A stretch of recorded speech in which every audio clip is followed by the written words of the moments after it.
right, here it comes. Aha! Ah! Ooh, you got that one. 1 point! Perfect. Now let's move up a size. 1 size bigger, 10 points! Ah!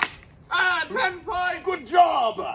Rake lacrosse! All right, even bigger. 15 points! Ooh-ah! Yeah!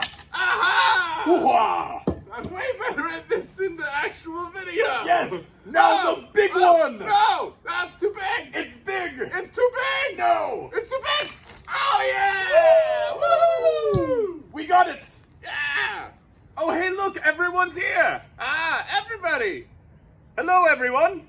I don't see them today. They're very far away. They're closer now. Ooh, now they're getting close. Oh, well, hello then.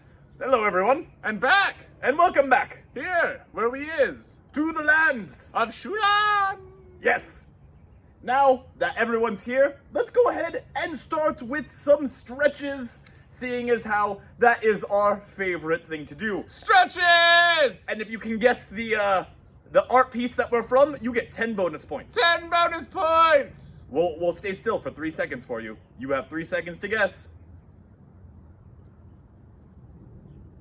All right, did you get it?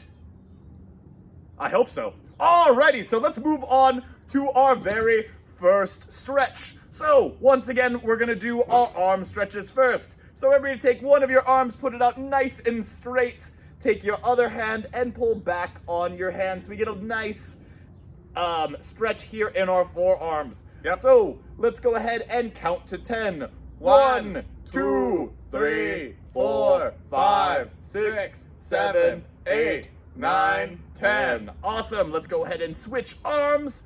And once again, put some pressure on our fingers. I have things on my hand. Who knows?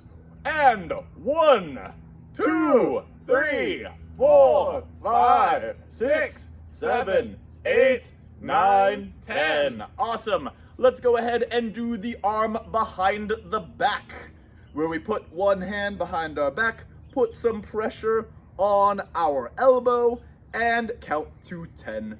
1, 2, 3, 4, 5, 6, 7, 8, 9, 10. Let's go ahead and switch our arms. And 1, 2, 3, 4, 5, 6, 7, 8, 9, 10. Awesome. Now we got one more arm exercise, and that one is to get our shoulders nice and loose. So let's go ahead, put our arm across our body, put our other arm behind, and let's count to 10.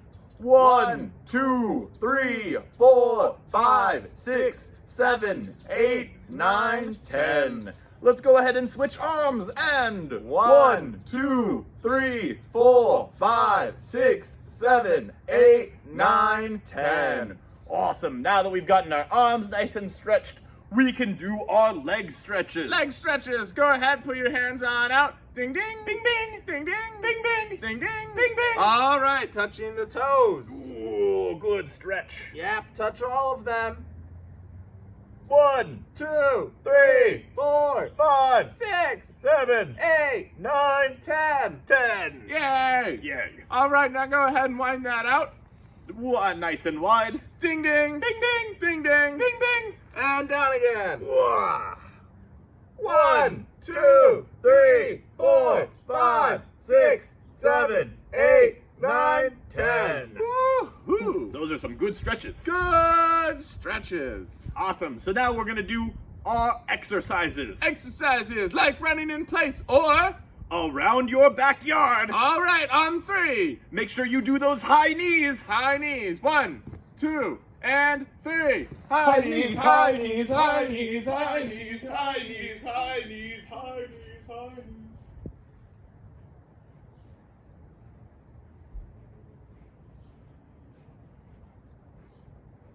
High knees, High knees, high knees, high knees, high knees, high knees, high knees. Woo! That was a good high knees. Yeah, there we go. Awesome. Now let's go ahead and move right on into them jumping jacks. So go ahead, start like this, and then here we go. 1, 2, and 3.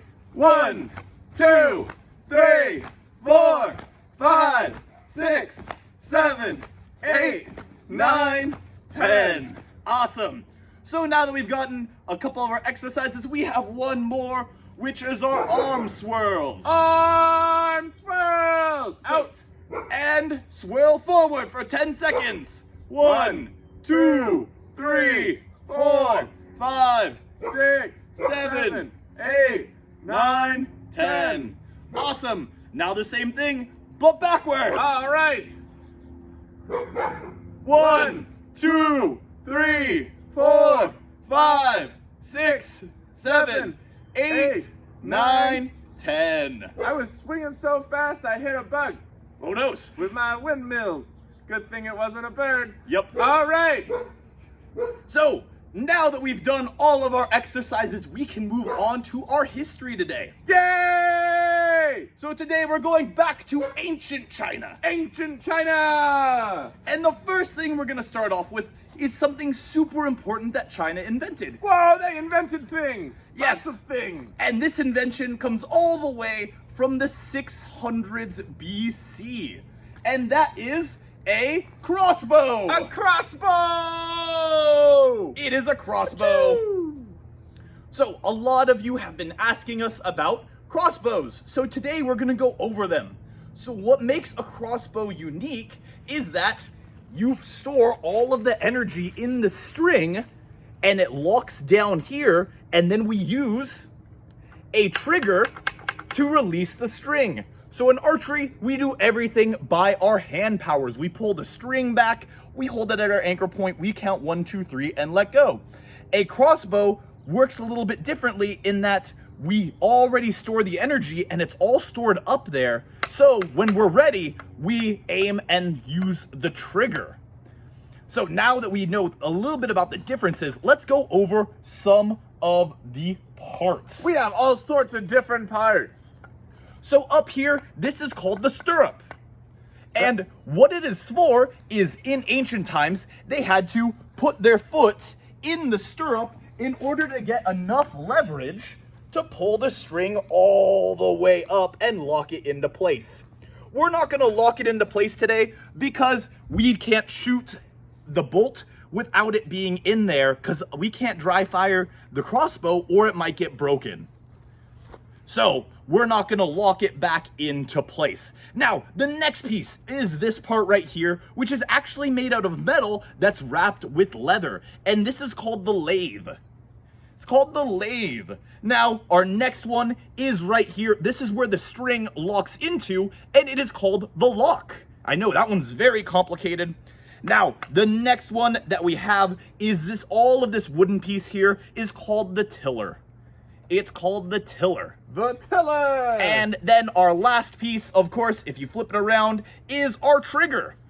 And the trigger, when you depress it, it releases the lock and sends the bolt flying downrange. So the one cool thing about bows and crossbows is that you can call the projectile that they fire, both of them, you can call them arrows. But a crossbow technically fires a bolt. So it's okay to call it an arrow, but if you want to be technical, the projectile that it fires is called a bolt. Yes, and let me show you a quick difference.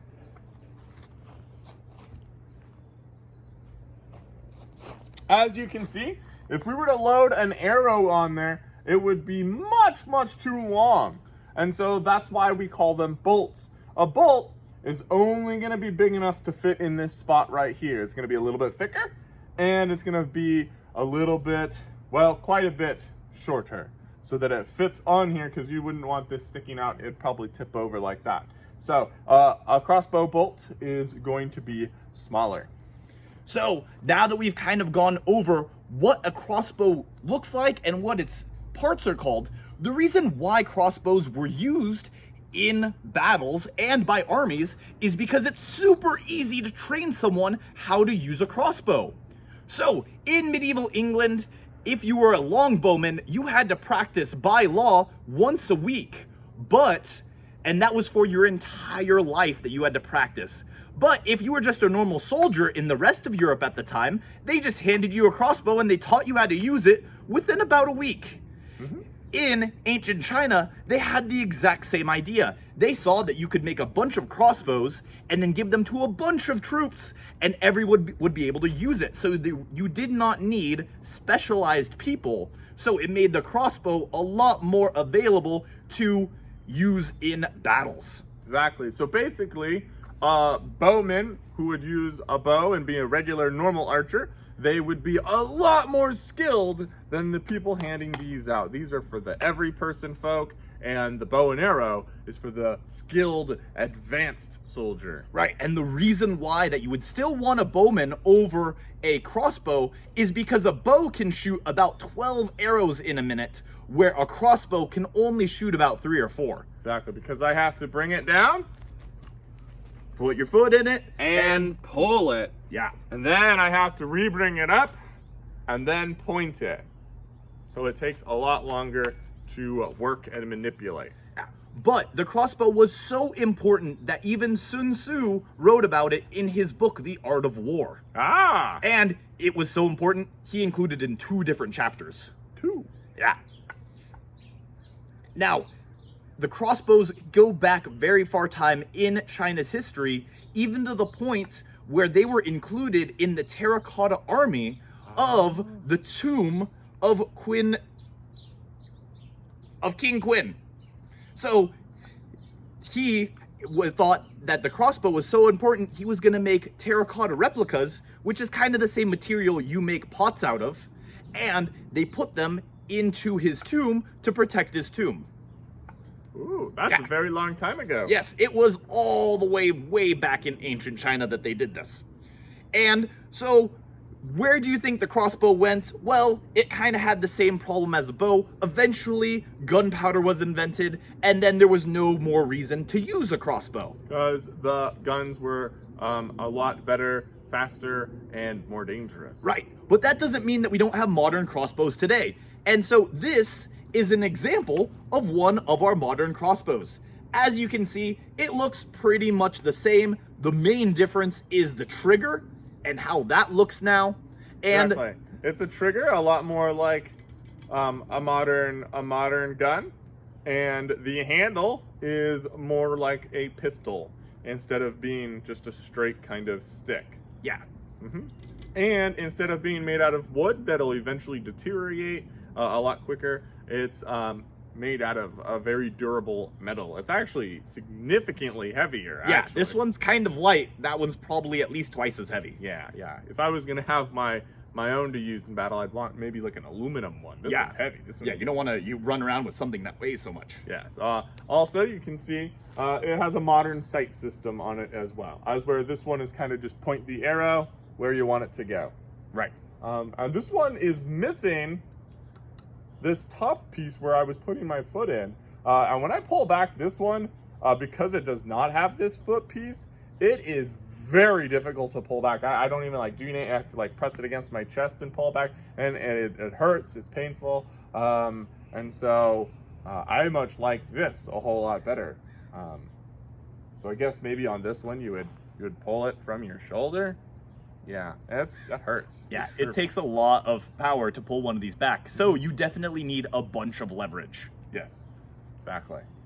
Now that we've kind of gone over where the crossbow was invented, we're going to talk a little bit more about China. Yay, China! Woo! So, another crazy thing that China did, that a lot of other people did too, was they had their armies under something called a banner.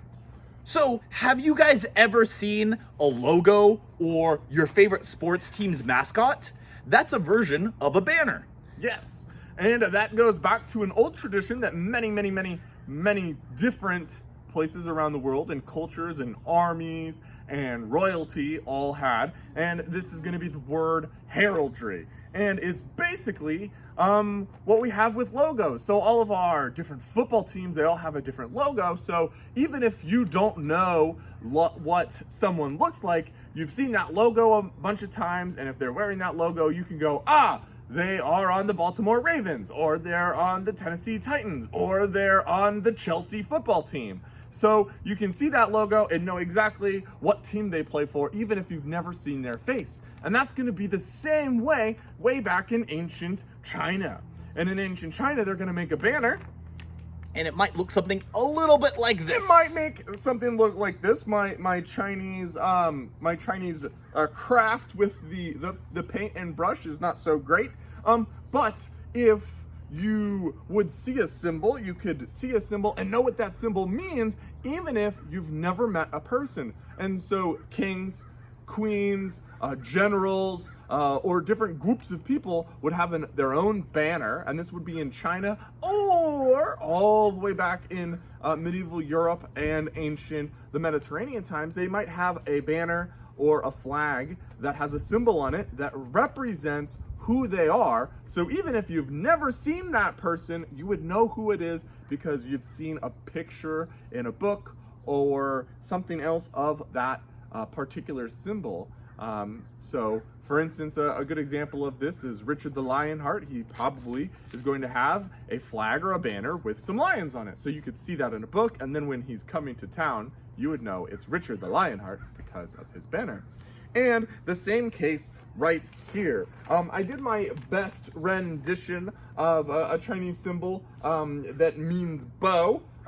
It probably might not look so accurate because I'm not so good at it. But I looked it up, and that's what it said on the Google machine. And so this means bow. So if I had an army and we had this banner up, it would mean that we were probably the bowmen. I would probably need to add another symbol on there that means men, so it means bowmen. And then I put some just orange decorations on there to go with the blue coloring. And we're going to come back to this because this is going to be your homework, is to practice some of your own heraldry. And the really cool thing about this is in China, later on, from ancient times up into a more advanced time, we get what's known as the 8 banners.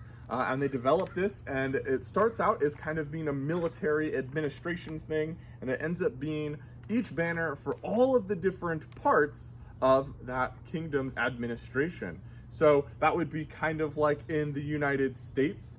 We have a symbol. A lot of police officers or police have a certain symbol. Firefighters have their own symbol. Cities have their own symbols. Cities have their States have their own symbols. Exactly. And one of the state symbols is our flag. And I know California's flag is very much for California because it has a big bear on it. Woo, we got that bear. Which we're really known for having a bunch of amazing wildlife here in California. Exactly. So basically, they had a banner for all of their different administrative organizations that were running China at the time. And so if you saw a banner from that administration, you would know exactly why they were there in your town. So you would know who they were before they showed up. Yeah. Or without asking them who they were. And that's the most important thing, is that we knew who everyone was before we had pictures to show everybody. This was your form of like a driver's license. Exactly, your form of driver's license. So now that we've learned a little bit about banners and a little bit about crossbows, we're gonna go over our favorite Chinese archery myth. Woohoo! And that is the myth of Hao Yi. So come on over to our myth station.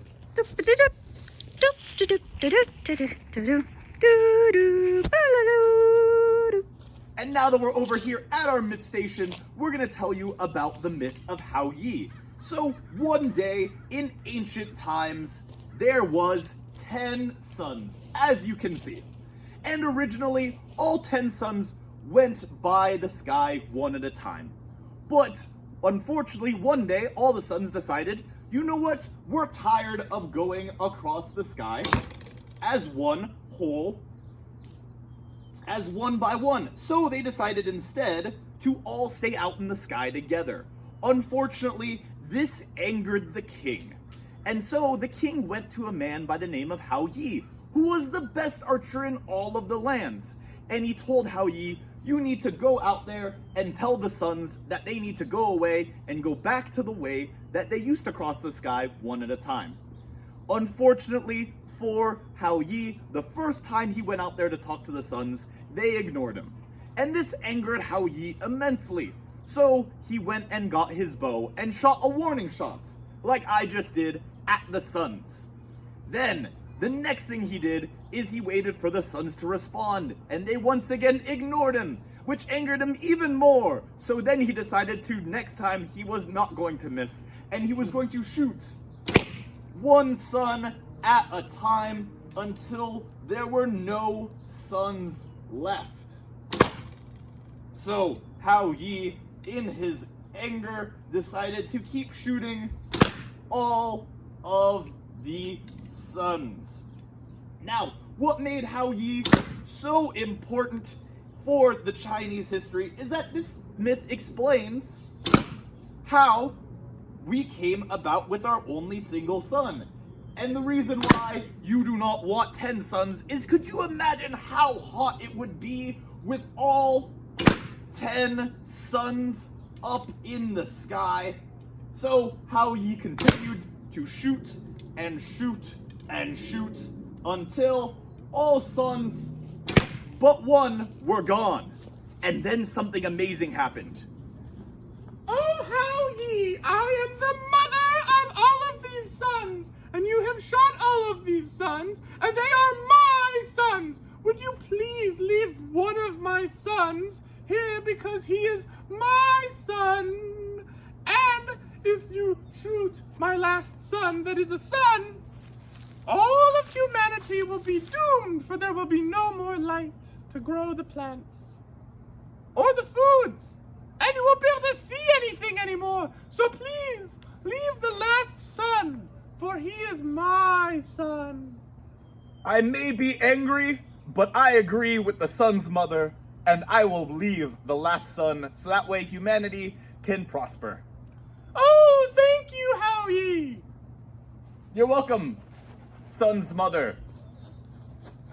Sons. The sons have a mom. Awesome. So now that we have gone over the myth of Hao Yi, we need to talk about your homework tonight. So we're gonna go ahead, bring that banner back on over. Your homework is to create your own banner. Now, you don't have to paint one like we did, but what we want you to do is take a piece of paper, it can be as big as you want, and draw your banner. So what your banner needs is, it needs one thing that represents you. So that could be your favorite food, it could be your favorite activity, your favorite sport. It could be something that your mom has a good nickname for you, so you decided to put that on there. But it just has to represent you.